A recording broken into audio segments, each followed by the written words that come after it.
So as I understand the question, it's really a kind of a broad question about Somalia, their security, are they ready for an AMISOM departure and so forth. And let me try to answer that in several different ways. I mean, President Farmouja certainly has significant challenges, and he's well aware of that. And obviously, training, equipping the Somali National Army is one of those. I think the London conference several months ago, where he laid out the overall security architecture for Somalia, is a very, very good start.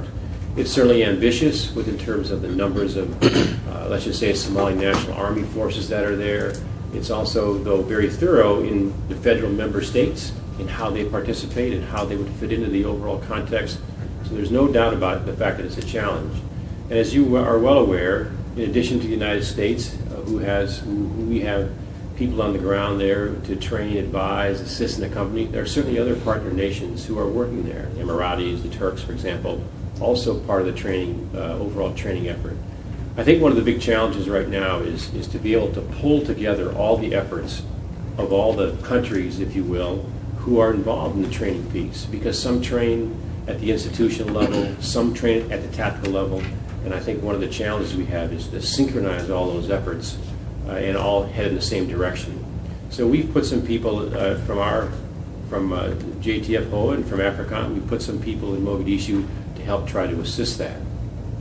Meanwhile, on the AMISOM side, I mean, there's been discussion and there's been articles and there's been talk about AMISOM's departure and so on, and at some point in time that's going to be inevitable. I think we all understand that and we all realize that. But I think after the London conference, for example, I mean, I think one of the things that came out of there was that you can't just simply walk away all of a sudden tomorrow and have a cliff to fall off. There's got to be some type of transition. And the countries who have been troop contributing countries there from East Africa for quite some time, they can't stay there forever, and no one really expects them to do that. So one of the challenges that President Farmouja, along with the Somali national government, is to make sure that Somali National Army, the Somali security forces writ large, are prepared and ready for that.